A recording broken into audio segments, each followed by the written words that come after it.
You're listening to the podcast Back to the Real, and I'm your host, Marcus Tegler.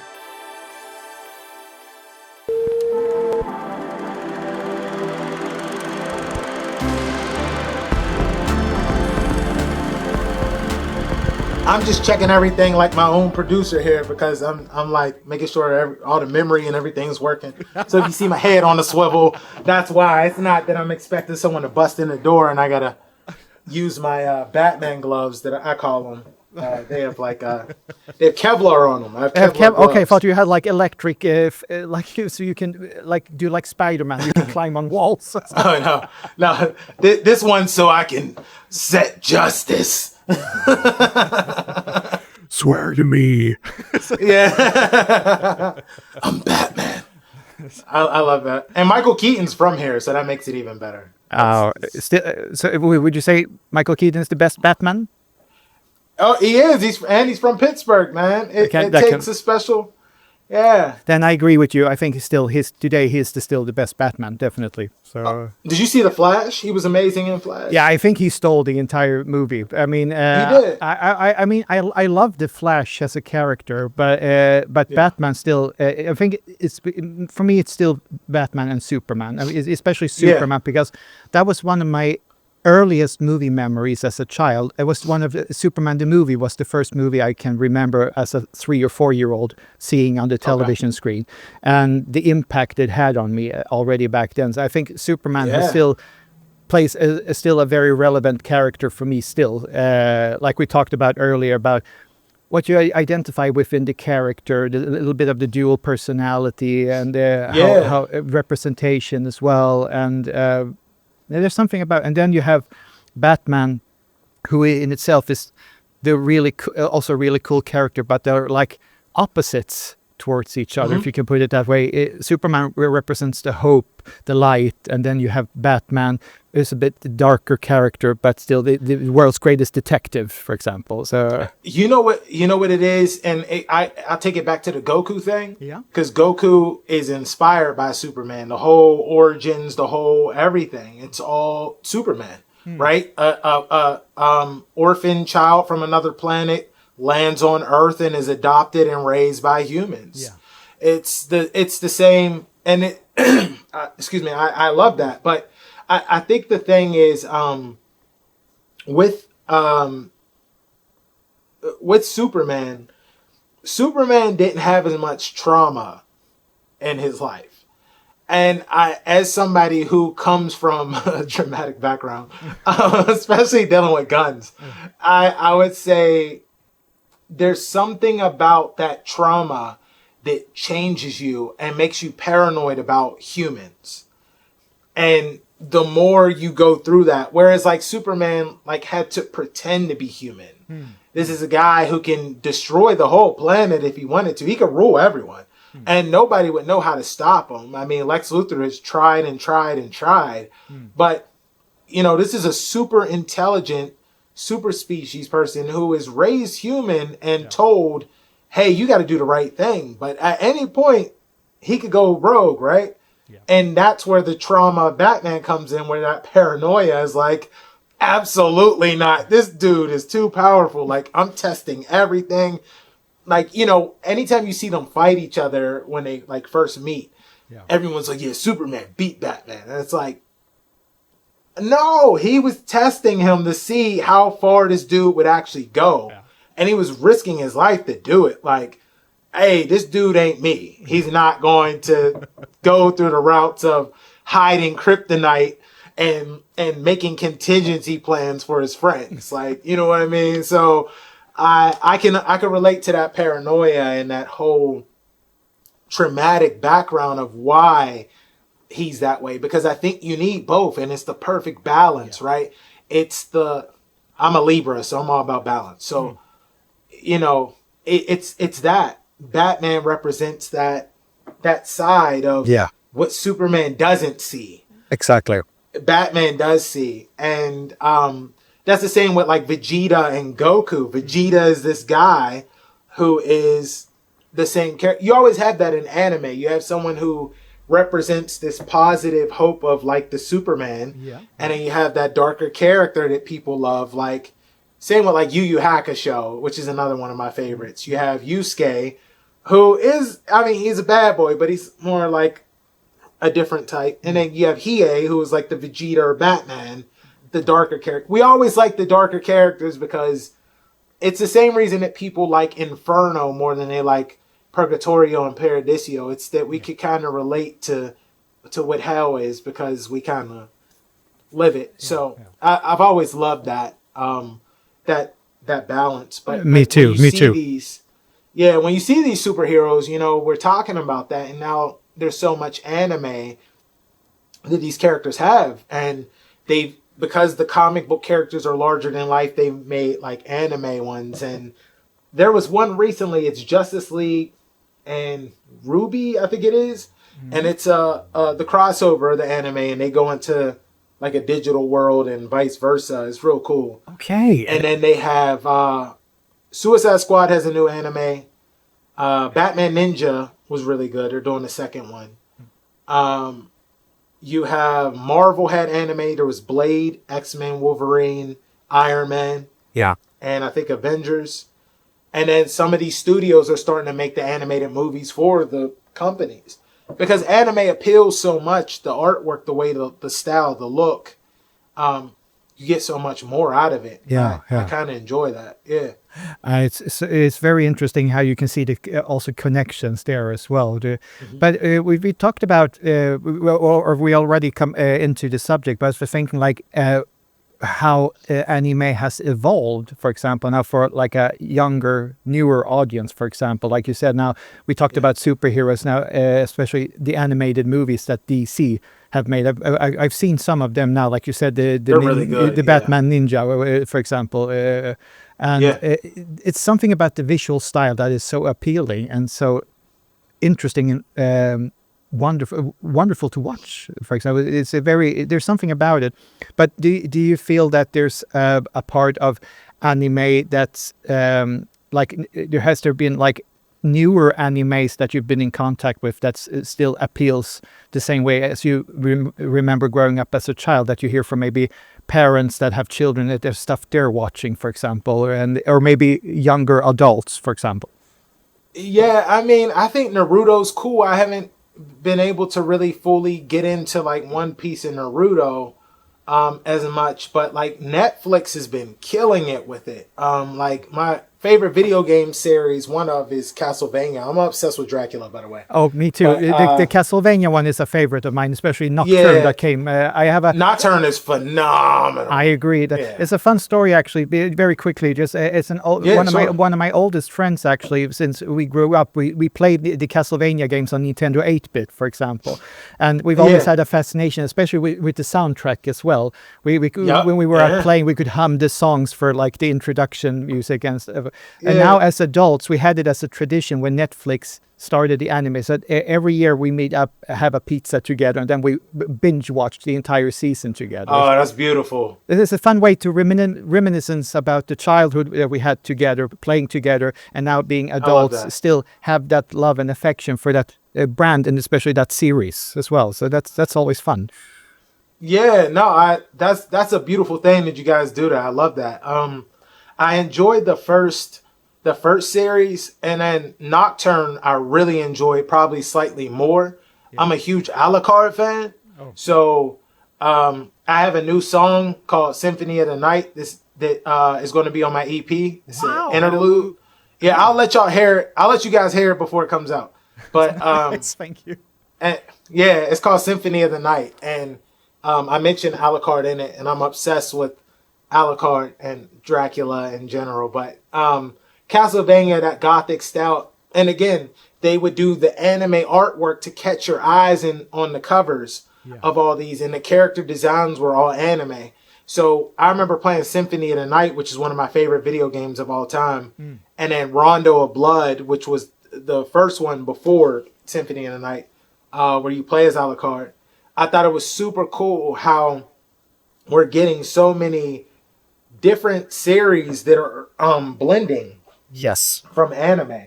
So, you know, you're having like which I'm a huge Devil May Cry fan. I did like the anime for Devil May Cry they did before this. but they have a new one coming out that I'm super excited for. The parallels are the same. So blending all these cool things together, I think I watch a lot of that stuff on Netflix. I did like Asura's I'm trying to think of the name, but there was Baki and then there's Asura. Mm-hmm. And Asura they're similar, but they're fighting animes like MMA. Okay. And I'll have to, I think it's Asura Kaizen or what, it's one of those, but I watched the whole series. And so there's still some new stuff that I like. A lot of the kids today are into like Demon Slayer, which is really cool. They like My Hero Academia, which you've seen a lot of like Megan Thee Stallion dressed up as one of the main characters on a magazine cover. Yeah. One of the newer ones that appealed to me heavy was Tokyo Ghoul. And my comedy album, Comedy Ghoul, on the cover, I'm half me, half Kaneki. And that was a shot with an actual mask. I had the Kaneki mask. And then Jay-Z shot my music video, This Is My Statement. And I have the whole One-Eyed King Kaneki thing. And my newer mask is a mix of Bray Wyatt, rest in peace, and Bray Wyatt's character, The Fiend, and Kaneki from Tokyo Ghoul. So that appealed to me. It had good music. Tokyo Ghoul has like a good theme. I'm really big into duality because I think it's important in life. So like when you have these characters that kind of blend that and they have these moments of like you get to see them like triumph from something, I always think that's cool. Attack on Titan was cool. Mm-hmm. It's a cool series. Mm-hmm. I personally feel like a lot because Cowboy Bebop's my all-time favorite anime. May I quickly just ask you, what did you think about the live action version that Netflix did? Okay. What live action? Okay. We don't talk about it. that never happened. I don't know what you're talking about. No, I'm not even gonna lie. The live action felt like the best fan made series. Mm-hmm. Like it felt fan made, and it was fun. It just felt like a cosplay show. It didn't feel like they knew what they were doing. But they had so many complaints because like another one of my favorite animes, Death Note. Mm-hmm. They did a live action with that, and Willem Dafoe was perfect, by the way. Mm-hmm. But I think the problem is that you can't translate anime always to live action. The only movies that have been successful with that is the Rurouni Kenshin movies, which all are perfect. Mm-hmm. I mean, they're flawless. There's nothing I would change about them. No. And they still capture the same vibe, emotion. The casting is perfect. Bleach was cool, but there was a Bleach movie that was decent. I like Full Metal Alchemist, but I didn't like the movie live action too much. So Cowboy Bebop, for me, I felt like they didn't understand. They were like pretending to be the characters, but not trying to find out how to be the characters, if that makes sense. Yeah, I think so. You know what I mean? Because, you're a film guy, so you know with acting, it's like if I'm going to be a character, I have to be that character. I need to know what I'm doing, right? That's why Heath Ledger was so good as the Joker, in my opinion, because he didn't try to tap in to be something else like Mark Hamill's Joker or Jack Nicholson's Joker. Instead, he was like, you know what, let me tap into something else and like really study this character. Now, someone who got it wrong was Jared Leto. I agree. Because he was trying to be crazy. The thing about the Joker is the Joker's not crazy. He's so sane that he's insane. Like, to him, it's sanity. And someone taught me this when I started comedy. They said, you're one of two types of comedians. You're either the crazy guy in a normal world, or you're a normal guy in a crazy world. So Seinfeld is the normal guy in a crazy world. Everything's so crazy to him. What's up with that? Like, it's What's up with that? Yeah, it's all the same thing.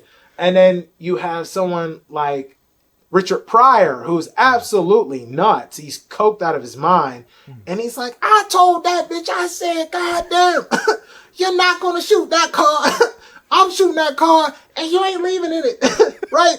So, you have that. It's an amazing impersonation. Sorry, it was amazing. You have Eddie Murphy, the same thing. It's just, hey, everybody, I love it. It's just like the characters and designs. So when you had Rodney Dangerfield, he is the guy that the world was so crazy to him.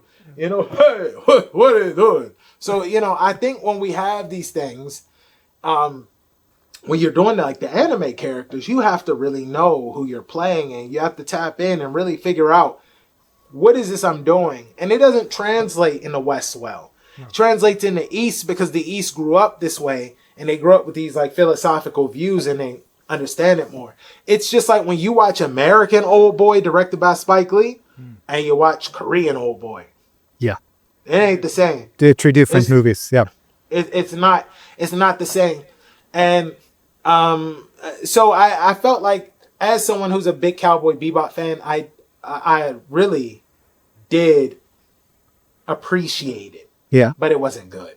I agree. And Yoko Kanno's soundtrack, they kept everything still there. Yoko Kanno's soundtrack is absolutely, I love it.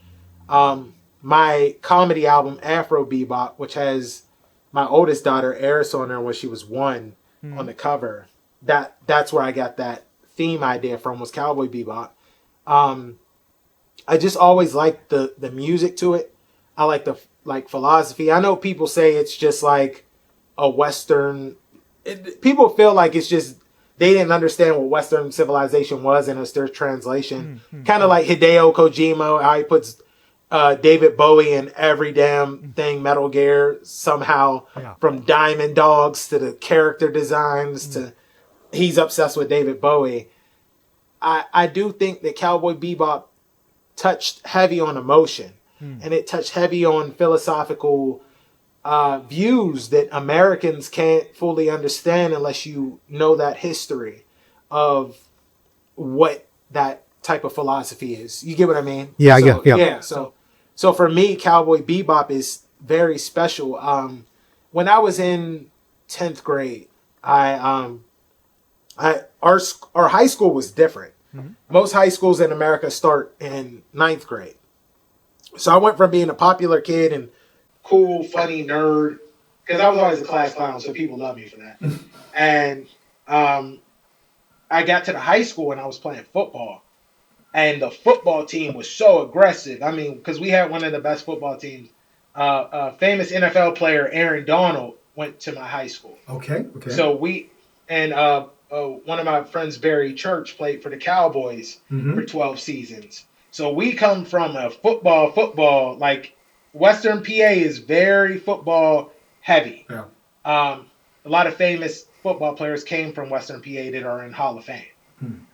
So, going into that, which I was cool, it was just like my personality was so different that I had to like find my people that were like black anime nerds that weren't like trying to not be, but were cool. So, when I was going through like these depressing times, I think that's the first time I realized I had depression was in 10th grade, but I didn't know what it was until I became older.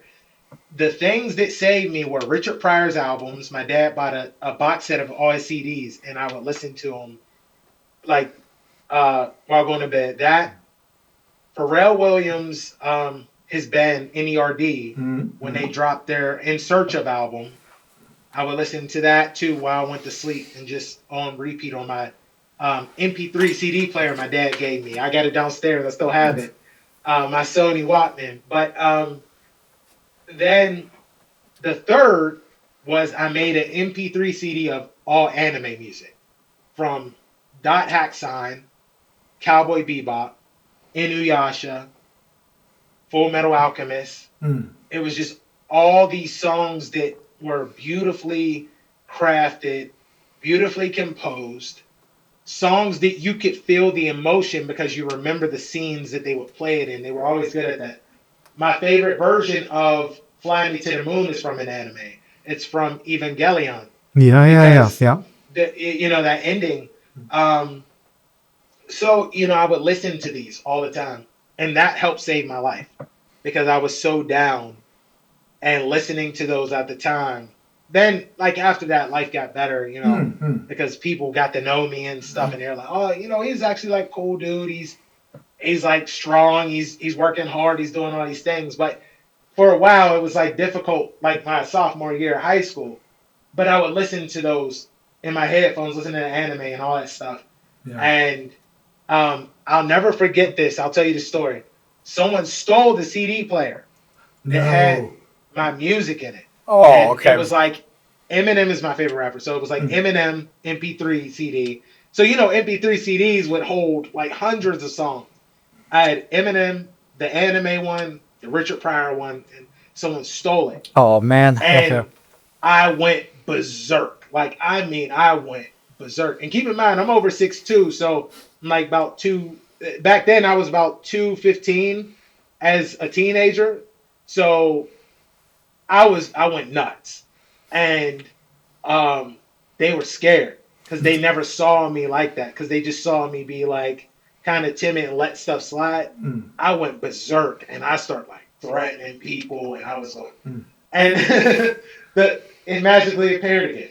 And that's when people started being nice to me. And after that, they're like, yo, we're not gonna mess with dude no more. Like, he's like on the bus, like, wow, snapping out, and he's going in.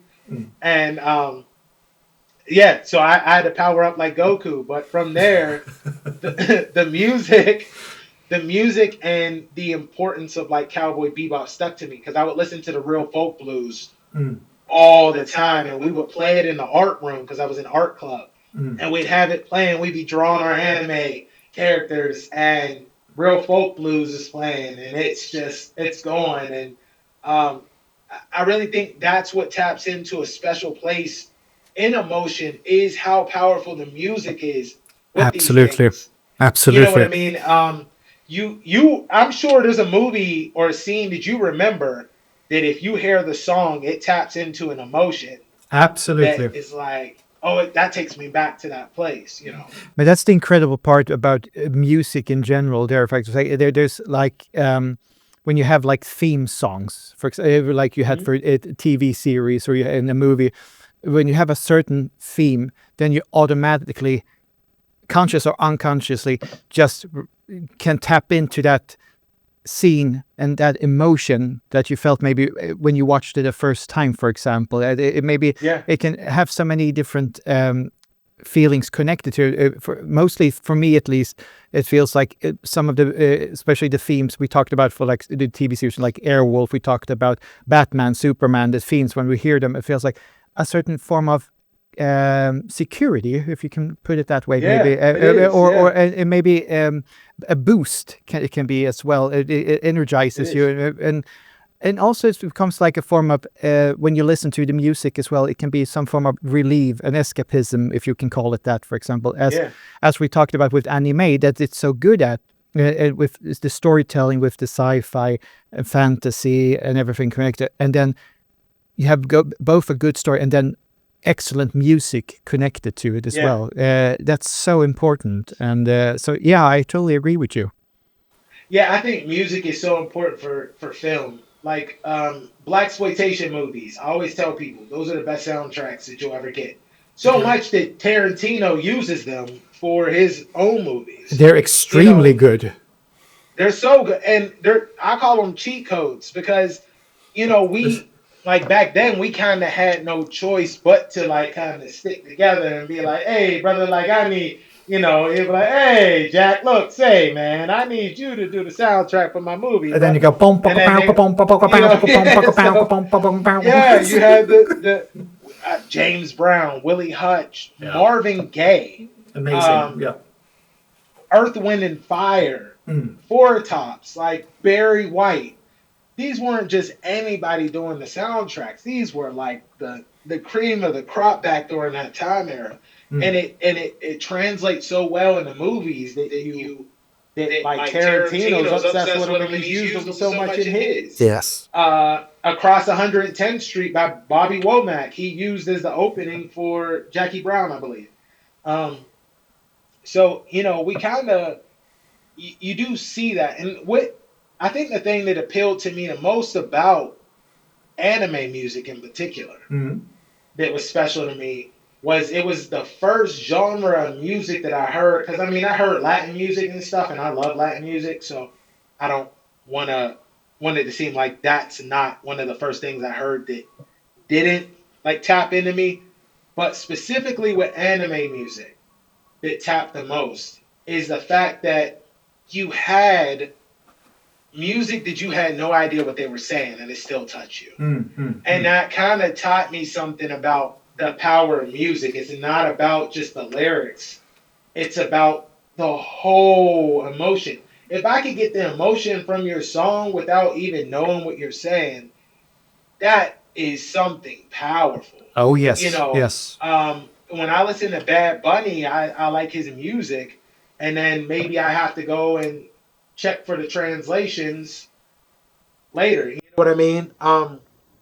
So that's a big thing, and that's why it was so powerful. I think when that music tapped in for me, it's like, yo, I don't even know what they're saying, but this shit sounds amazing. Like, what this opening's about. You know how good Tank is.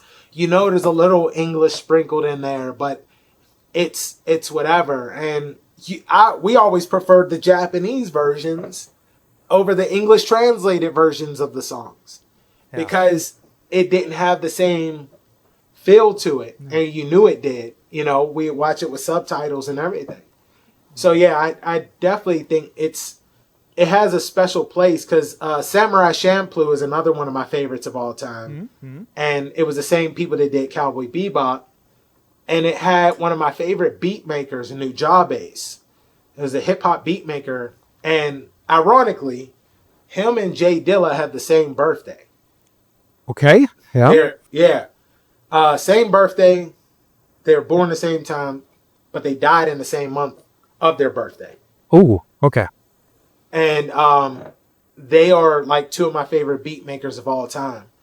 And Nujabes did music for Samurai Champloo. And he did like the hip hop beats and stuff like that. So it was like a hip hop version of Cowboy Bebop, but took place with samurai.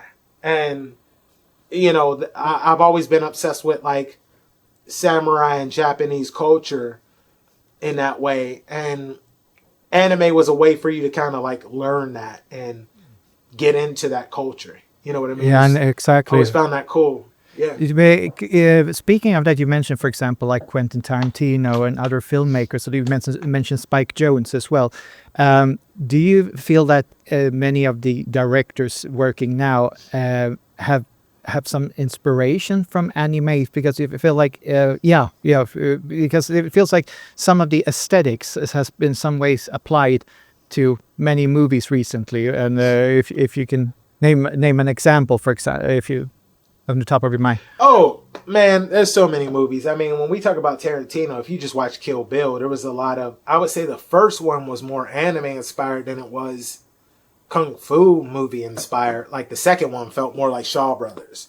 But I mean, he's mentioned it many times. He plays a cameo in Spaghetti Django. It's a Japanese Western movie that's like very anime based, and he even calls himself an otaku in that. So I think you have it where a lot of people are so inspired that they find a way. Michael B. Jordan in the last Creed movie, there's a scene where he does the punch, and it's the punch from Naruto when it's the slow punch and the blood spits out, but instead he does like his mouthpiece or something, or the saliva, and he's dropping. And I thought that was so cool to see live, because I'm like, man, this is a boxing movie and it's blending that anime style. That's something that he likes, and as a director, he was able to make it look cool. Like, it didn't look cheesy, didn't look like he was trying too hard. It didn't look like Dragon Ball Evolution, which doesn't exist. But but he was able to make it work. So you see that a lot in these Marvel movies too. I think the way that action is in anime and the way it's shot and the speed of it is really cool. The way they run, the way they would like do these shots where it felt like the camera was panning, but the character was moving this way and it's going around them and you're seeing them move at top speeds and slice stuff and fight. Attack on Titan, you're starting to see people do like a lot of those shots where it's following the character doing all the movements and stuff. You know, with Iron Man, when you watch how Iron Man's flying around, that's not Western. No. That's definitely Eastern influence, you know. That's anime influence. That first Avengers, for sure. You can see the influence in it. So, yeah, I think it's one of the most powerful things to me, and I think it just taps in a different emotion than other things. I mean, I love comic books, and they do too, but something about anime and seeing these characters and you're like hearing people be emotional and you get to see like grown men be emotional. Yeah. That it's like, oh man, this dude's allowed to be emotional. Like I can too. Like I don't.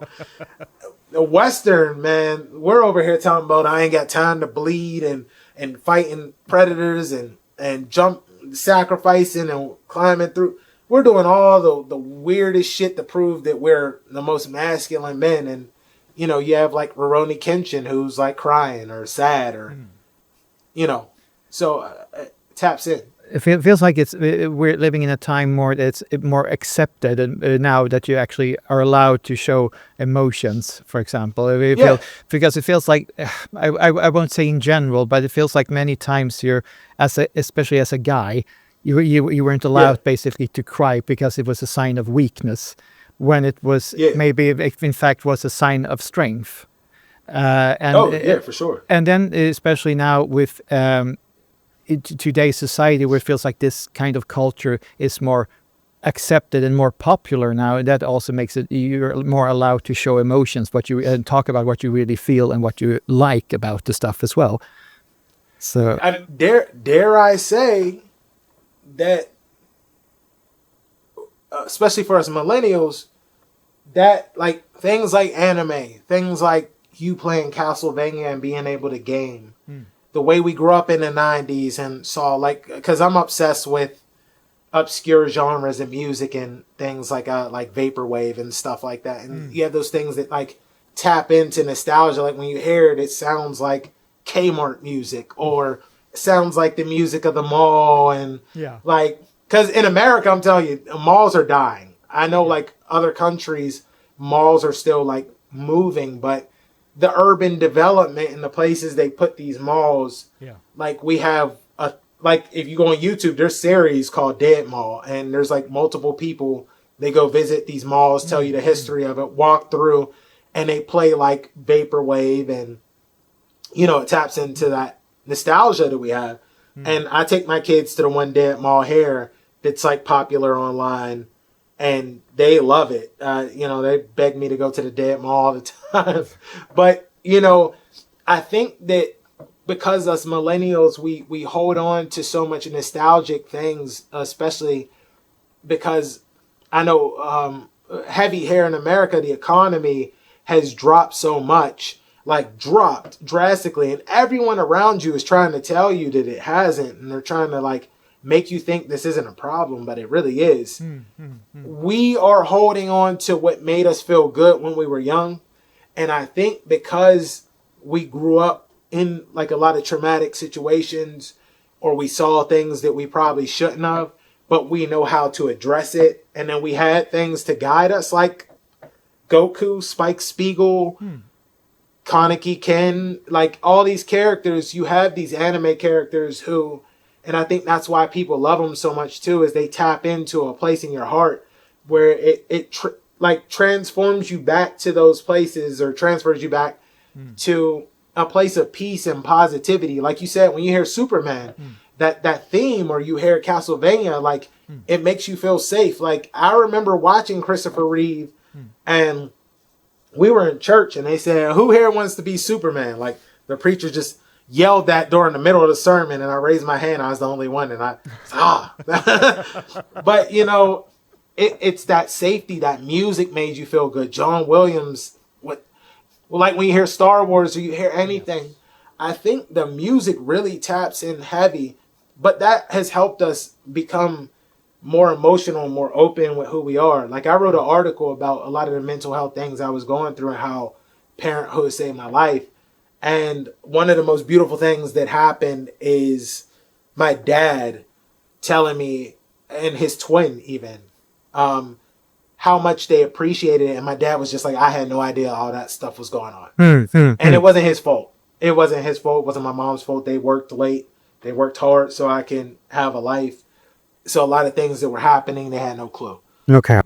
I think when we see these things, it's like we're able to be more open because you got to see these people that you connected to that were your heroes be just as open. And I don't think any type of media really pushes that more than anime has, in my opinion.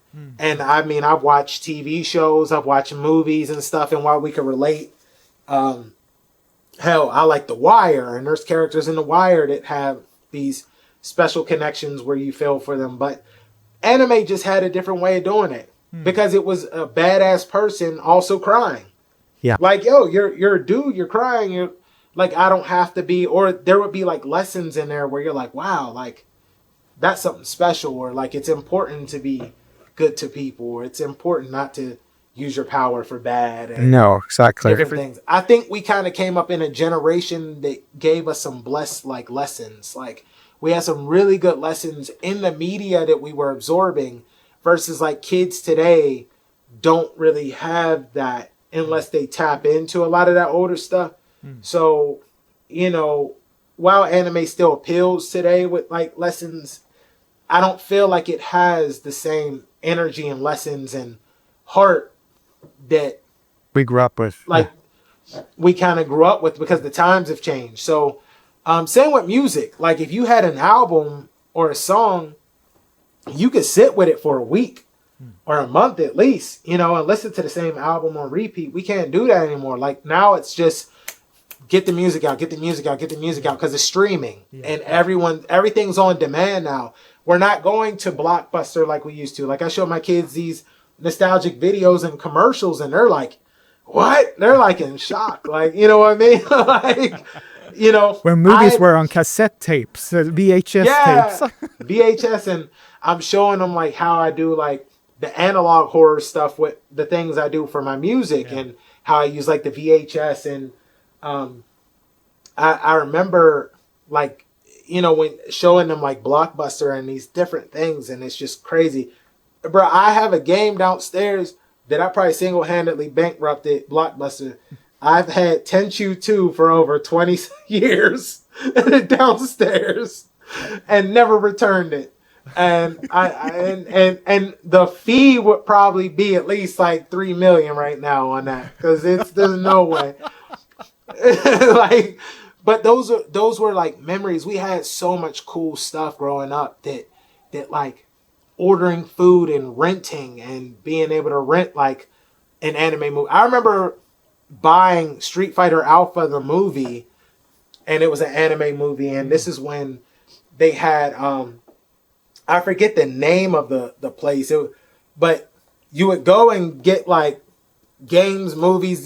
There was all these different types of stores like that, and I went and got the VHS, and I couldn't wait to get home and watch it. And my mom was still shopping with my cousin, and I'm like, come on, man, we gotta get home. I'm trying to watch Street Fighter Alpha. Like, you know, I just downloaded the music video, the anime music video on Kazaa. It took like 3 weeks on dial-up. Like, I'm trying to watch this movie, man. Like, I just watched DMX rap over some Street Fighter. Let's go. Come on. Like, I need to see this. But, you know, we had those things that I think it just kind of transforms us into a place that was actually good because, like, in the 90s, like, there wasn't much going on. No. You know what I mean? We didn't have crazy wars going on. No. I mean, I know we didn't have these moments of like constant fear, the satanic panic that that was real was kind of like translated out, and you started to see like a new world. Our economy was good. Pizza Hut was good. Blockbuster. Like we would get everything. We had so much cool shit growing up. So I think that's why that taps in a little different. Yeah, I agree. For us millennials, and I think we kind of paved the way for these kids to be able to be who they want to be. Because when I started seeing like the most dangerous hood kids with anime clothes on, that's when I was like, oh, like maybe we took it a little too far here. Like, because now I can't tell the difference of who's safe and who's not. Because, I got a dude pulling a Glock out on me and he has on a Goku shirt. Like, I thought you were a hero. No, you're not. It's you're trying to rob me. A little mixed messages. Yeah, I remember there was an incident on one of our buses here, and the bus driver got attacked, and the dude was wearing like a heavy metal shirt. I'm like, yeah, that wasn't like the '90s, man. We set up something for you guys. Cool, Terry. But I'm thinking, when we're speaking about the younger, newer generations, for example, or people that haven't experienced anime or have the connection maybe that we have, what would you say would be your top 3 recommendations that you would recommend people to watch? For anime? Yeah. It can be movies, it can be TV series. But what would you say would be the top 3 that you could recommend? I would say the top 3 that I would recommend: Cowboy Bebop, because it's my favorite. Yeah. Rurouni Kenshin. And possibly like Princess Mononoke or something Studio Ghibli, like any of those, I would recommend. I think people have like a negative view of anime sometimes, so they come in with this negative attitude, and you kind of want to get them into something that shows like it's not all like goofy and cheesy, and it's actually really, there's some really good stuff. Why do you? Just a question: do you have any thoughts about why that may be that people have that view about anime, that that it has that view from certain people? I think people are just so caught up on trying to be cool for other people. People are scared to be themselves. These characters teach us to be ourselves, literally. It's in their philosophy. It's literally them standing up for something, or each character is always standing for something, or being a better person, or being something. You know what I mean? So like, to me, it feels like that's the thing. Yeah. I feel like when it comes down to it, you really see that heavy. And I think because people have this societal viewpoint, like they just want to be sheep, that's why they have a negative view on nerds and all that stuff like that. Mm-hmm. Because like I said, the most hood dudes I know were watching Dragon Ball Z, or that's their jam, or they like Yu Yu Hakusho and stuff like that. And so I just think that might be it. I think it's just people are scared of different. Yeah. They're afraid of anything different. And that's another lesson that we learn with a lot of these characters, right? It's the reason they hate a Spider-Man or a Batman or Superman or a Goku or anything. It's that people are different and they can't handle anything outside of their norm. No, exactly. And that's why. But in reality, we are the ones that help move the world. We move the culture. We push the pen. Without us, we wouldn't have these creative outlets and creative things that are being created today. If it was just a societal norm, the art would be absolutely horrible. And we've seen a lot of those horrible 80s and 90s machismo movies that are not good, but have phenomenal soundtracks, but they're not good. We should do another episode of the podcast together and talking about those movies as well. Oh, I'm here for it, man. I love me some toxic masculinity movies, man, because I just laugh at them. And I always have the argument, the most toxic masculine movie of all time is The Predator, and second is Roadhouse. It's not First Blood, the First Blood movie, the only reason he did all that shit is because they didn't give him a sandwich. And if they would have gave Rambo a sandwich, he literally would not have done any. First Blood would have never happened. All he needed was some food. That's all he asked for. He just wanted some food. That's that life lesson from that movie. When people ask for a sandwich, you give them one. Just give him a sandwich. My man wanted to get something to eat, and you chased him out of town. Like, let the guy get a sandwich. He was only like 3 feet away from Dairy Queen. He could have got a Blizzard and a burger and like kept it moving. You know what I mean? Like he was sad. He just found out his friend died. Like, come on, we could have did something. So yeah. Amazing. Terry, thank you so much for being a guest on the podcast. I feel like we have to at least do one more episode if you have the time and interest, because this has been so much fun. I'll make time. This has been a lot of fun for me. I'll make a lot of time for you guys. And Jay knows what I'm into. He knows all the stuff I like. So we could definitely make it work. It sounds amazing. But before we wrap up, I was just thinking, like, so what's next for you now in the upcoming future? You have a new music coming out. Yes. So while you're watching this, Swerving Like Swayze is out. I'm a Patrick Swayze guy. Speaking of Roadhouse. Roadhouse. Yeah, I love Roadhouse. I love Swayze in general. He's like one of the ultimate men to me. This is a guy who played football, did dance, traditional dance, martial arts, and drama. And he did all this in Houston, Texas. It don't get no more badass than a man that is like, yo, I'm gonna go dance and play football and do martial arts and do drama and look as good as he did doing it. And nobody's gonna say nothing to me. In Texas, of all places. Yeah. In Houston, Texas. So Swerving Like Swayze is one of my is the new single out, and there's a music video with it, and I'm on the cover of H Wing, which is a music blog in the UK that is heavily in for hip hop. And one of the things that I love is they champion a lot of independent artists. So I'll be on the cover there. You can check out that article along with the release of Swerving Like Swayze, I'm sorry, and the Swerving Like Swayze music video.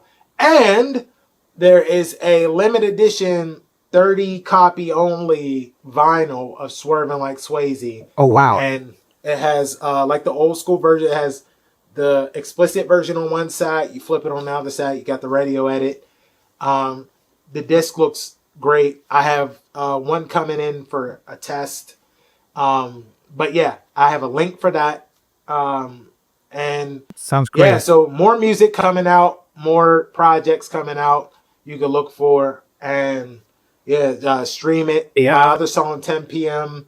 in Thunder Bay, is out as well, which is a single that was inspired by when I would go visit Thunder Bay to do comedy and being out in the nightlife. It's the murder capital of Canada. So so it was always funny performing there because the people were like so nice and so good. Cool. But apparently So that song's out. Check that out. Yeah. So that's what I got going on. Congratulations. Thank you. And I'll be wiping diapers and wiping ass, cleaning diapers, fetching snacks. And I know Jay-Z wanted me to share this before I go. So I was working with Sinbad, and growing up, Sinbad was like, one of my favorite comedians. And Sinbad, I named my Rottweiler after Sinbad. I was such a fan growing up. I had a Rottweiler named Sinbad, and I would watch House Guest and all these movies. Well, I get my chance to work with Sinbad. I'm featuring for him. And Sinbad is in the back, and I'm telling him all this stuff. And I go, my dad sold you shoes when I was a kid. Because my dad works at this legendary shoe store here in Pittsburgh, PA, called Little Shoes. And he goes, yeah, I remember your dad. So I go on stage. Keep in mind, there's like 3,500 people there. Okay. I go on stage. I do my set. He goes, oh, man, you was funny. Don't go nowhere. I'm going to bring you back up. And then so I go down. He brings me back up. And he goes, because I have this comedy routine about my daughter that I call Baby Thanos. Her name's Channing. And it's because she was just such a menacing toddler. She was in the 98th percentile for like her head, her height, her weight. She was just this big toddler that was like the size of a 4-year-old when she was like 1. She was like wearing 3T. And she would yell fruit snack. And I would have to get the fruit snack. Not please, not just fruit snack. And she would just yell it. So I had this whole comedy routine about that and how she would just come in and be like, fruit snack. And she had a deep voice when she was little too. So she sounded like Darth Vader yelling at me to get these fruit snacks. So Sinbad sees this and Sinbad goes, hey man, just want to let you know, your daughter's a serial killer. So keep getting her those fruit snacks because that way you'll stay alive and be in her good graces. So anytime she asks for a snack, make sure you do it because you're going to be on her list one day. And then he proceeds to go, where's your dad at? My dad goes, right here. He goes, hey, man, I remember you. You're the shoe man. You sold me those shoes. And it was a great time. It was awesome. You was such a good shoe salesman. You told me that you could have did anything to get your kids through college. You could have sold drugs. You could have sold cars. You sold shoes. And you're so good at it. You told me these shoes would expand. And they never did.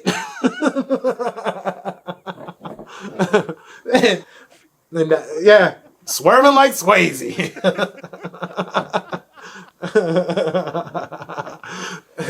Oh man, that was a great story. Yeah, I had to tell it.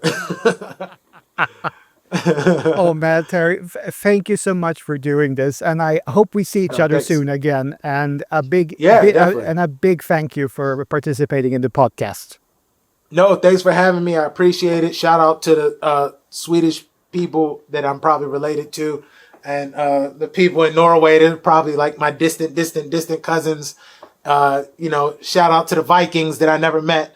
You have to come over and visit the Vikings here when you have the time. Come over to Sweden. I want to do a European tour and like come visit and just like hang out because I was supposed to do it when I worked for this one company and they were based in Germany. I was supposed to come to Germany and train people, but it closed. So I had plans to go to Austria and go to Sweden and all these different things. Come so to Arnold I'll country. make sure I visit. Arnold, yeah. Arnold, yeah. Welcome to Austria. I'm from Gantz. Where I used to be a I just wanted to see Mozart. Yeah, I was like, I got to go see Mozart, man. My guy, Amadeus. But yeah, no. Yeah, I love Schwarzenegger. But yeah, man, I'll definitely come back again. Thank you for having me. Thanks for all of this. You have a great podcast. You guys got a great thing going on. And just keep watching anime. Keep supporting. It's something that we need to keep going forever. And these studios are changing. So much is changing in that world. And we got to keep that alive. So, yeah. Cool, man. Thank you so much for doing this. Yeah, definitely. Thank you so much for watching the podcast. If you enjoyed what you were watching, please remember to hit like and subscribe. It helps me with the channel and it helps me create more content. See you next time.